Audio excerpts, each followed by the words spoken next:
The worst part about getting tattoos is not even, it's not even getting the actual tattoo. It's being covered in Aquaphor for a week after you get it done. It's absolutely miserable. We are back for another round of the story of the deal, this time with a hotel that we just closed called Salt Ranch on Dickerson Pike. Something I've been working on for 2 years. Can't wait to tell you guys about it.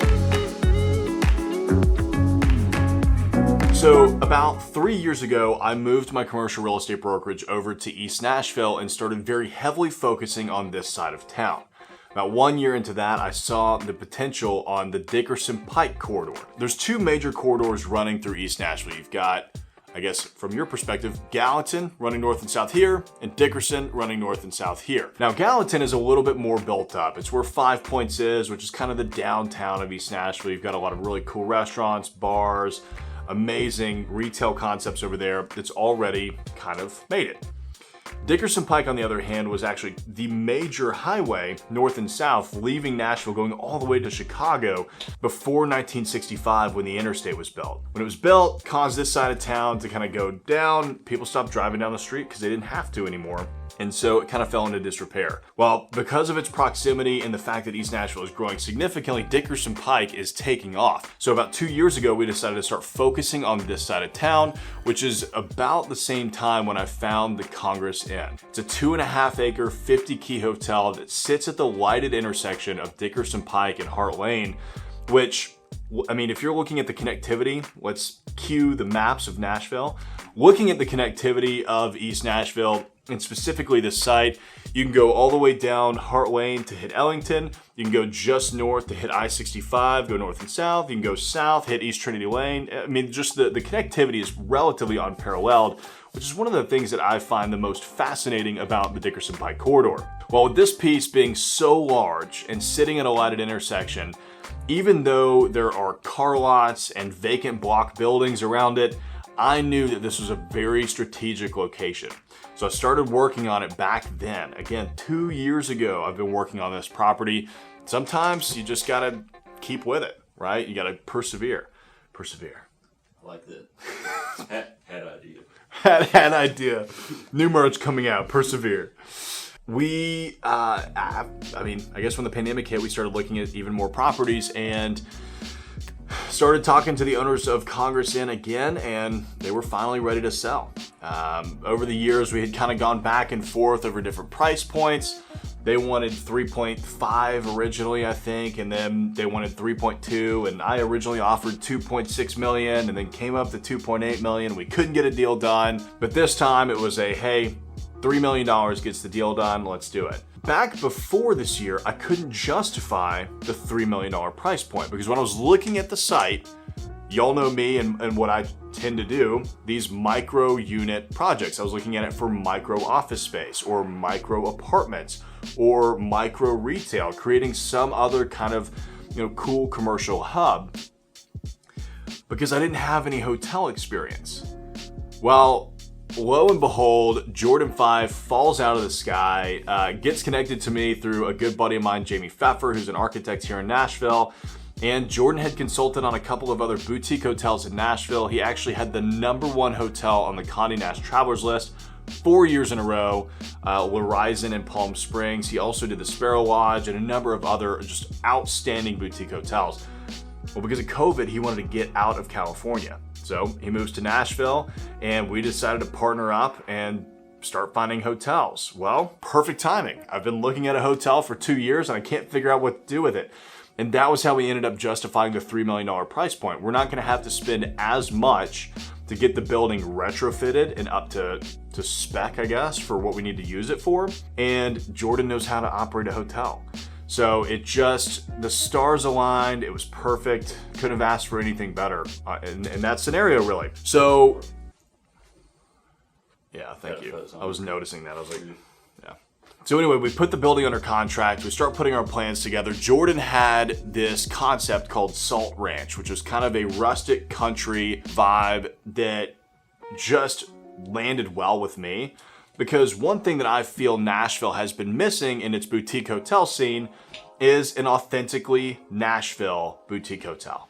a lot of the boutique hotels in town, most of them are downtown, right? So they're catering more to those Broadway tourists, which there's nothing wrong with that. But that's their demographic. And so, they slap a guitar on the wall and call it Nashville. And to me, that's just not what Nashville is about. That's not the Nashville that I grew up with. Yes, we've always had country music, but that's not like what the city is. It's this cool, relatively modern southern city based around southern hospitality, which is really cool. So we're going for more of this rustic country, authentic Nashville feel. We're gonna have a couple of bars on site. We're bringing back the pool. I mean, the site is just outstanding. We're really excited for what we've got going on there. But anyway, put it under contract, start doing our due diligence, putting all the models together, and we start underwriting it. And we start to realize, wow, we've actually got something pretty special here, because after digging into the average cost per night of the other hotels in the area, of comparable hotels, we can deliver our product. This is also part of my model, right? We come in, we deliver something better than what's on market at a cheaper price than what's on market. So there's a comparable hotel along the Dickerson Pike corridor that's renting for over $300 a night, and we've spec'd ours to be $225 a night, which is clearly a deal. And we're gonna have this massive pool, we're gonna have this world-class restaurant, a couple of bars, horse trough soaking tubs. It's gonna be this whole experience. The greatest thing about this project is that it is a campus. There are not very many boutique hotels in Nashville that are not vertical. Most of them go up because they're downtown, right? But this one sits on 2.5 acres, so there's actually room for a courtyard and patios and a wedding and event stage and a horseshoe court. So it's really cool what we're able to kind of create there, less than 10 minutes from downtown. You're gonna feel like you're on a resort or at a retreat, which is exactly what we're going for.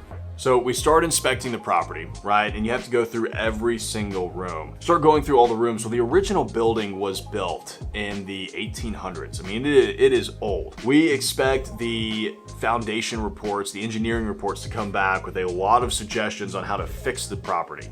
But they gave us the green light.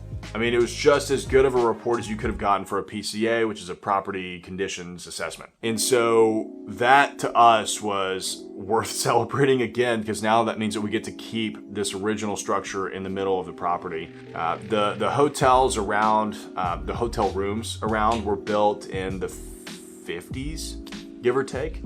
Back when the hotel was called Maple Manor, and they were also in really good condition because they're block and brick buildings. I mean, they were very, very solid. Okay, so while we're going through the due diligence portion, of course, we're putting together our offering memorandum. We're having all these webinars because we take this out to our investor group, right? The owner calls us and says, hey, I'm not going to be able to close next week because I'm going to be out of town. Can we move it back a couple of weeks? Well, that was actually perfect for us because we hadn't finalized our capital raise. And while we were close to it, and we probably would have finalized it within the next week or two, we got delayed because we had so much due diligence to do because we haven't done a hospitality project before. This was the first time I had done a hotel. Not the first time that Jordan had done a hotel, which is obviously why we had him on board. Bruce and I have experience in real estate, and Jordan is the operations guy. So that could not have worked out better as well. It seems like there's in every point of this deal, there's like stars aligning, making everything perfect. The week before the new closing, somebody drives their car through one of the buildings. And I don't know if you've ever had that happen a week before closing, but it's kind of a problem because you can't really close when one of the buildings has been driven through. I hate when that, I hate when that happens. So now we're having to get involved with insurance. The sellers are having to repair this. We're delaying closing, this and that. And it always seems like the week of closing, like the 4 weeks prior, everything's smooth sailing. Nothing's really going on. It's calm, quiet. Everybody's cool and collected. The week of closing, everybody's rushing around trying to get things figured out, trying to get investors to get their capital in, trying to get the bank lined up to fund, which that's another fun part that I'm going to tell you guys about. We were set to close on Thursday and we lost our funding on Wednesday. Not always not ever a good situation to be in, but I always have a backup, so we were fine. But that is a good lesson for y'all, is always have a plan B, because you never know what's gonna happen. I mean, what happened to us, I would not have expected. Essentially, the lender was from out of state, and they were requiring some documentation that makes sense in their state, but doesn't make sense in the state of Tennessee, because it's not really a part of the requirements. And so we'd gone through the whole lending process, we'd been approved, they were ready to fund. They would not fund without this document. And our attorneys were going, well, we can't provide that because it's not actually legal in the state of Tennessee for us to sign off on that. It's not part of the law here. So the lender said, well, we're not moving forward on the deal without it. And so the night before closing, we got our lending pulled. So I had to reschedule closing for the following week so that I could bring our second lender in, get everything lined up and finalized with them, which was perfect. We probably should have gone with them the first time, and everything got wrapped up well. So of course it comes to Julian's like, it always seems to happen. There's always something going wrong with the wire, which is always true. Don't use big banks when you're doing these wires. I highly recommend having a good local relationship.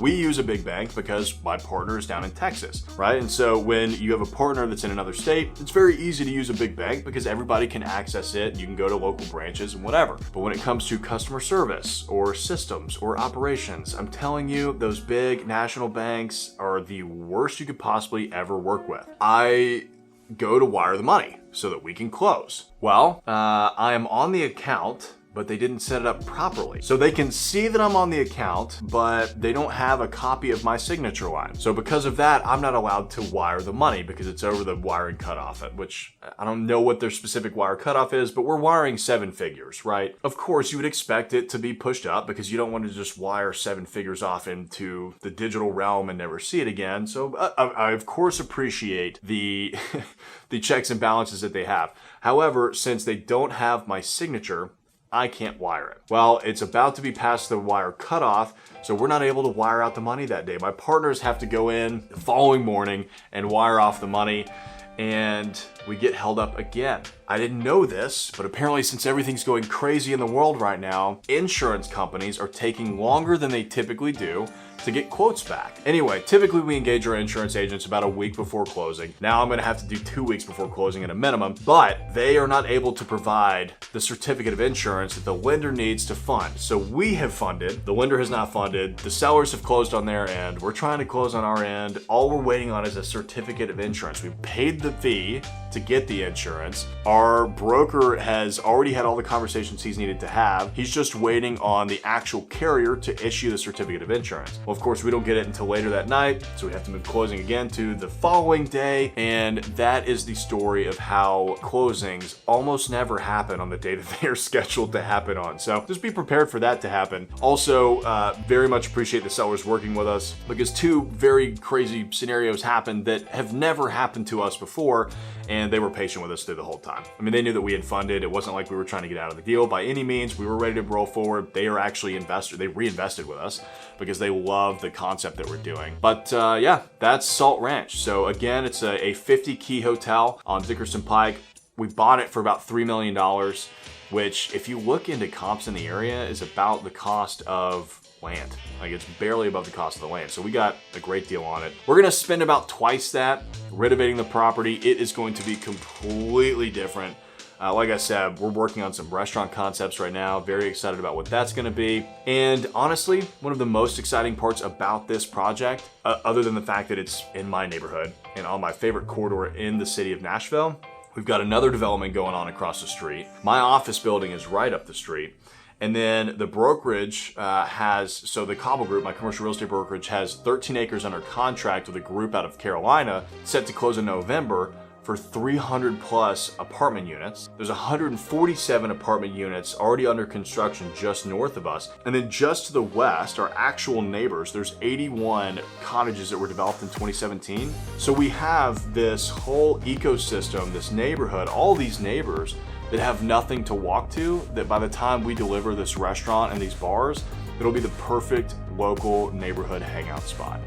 To me, that's one of the most important parts of this project. We are maintaining as much of the existing site as is possible.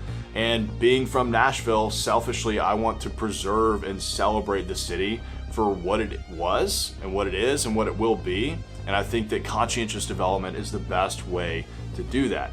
So there you have it for the story of the deal on Salt Ranch. Obviously, it is not over yet. We have just begun. You will be seeing far more videos on this as we continue to do the project. If you're interested in checking out the first story of the deal on the absolute first property that I ever bought, to figure out how I pulled that off because I had no money at the time, check that video out.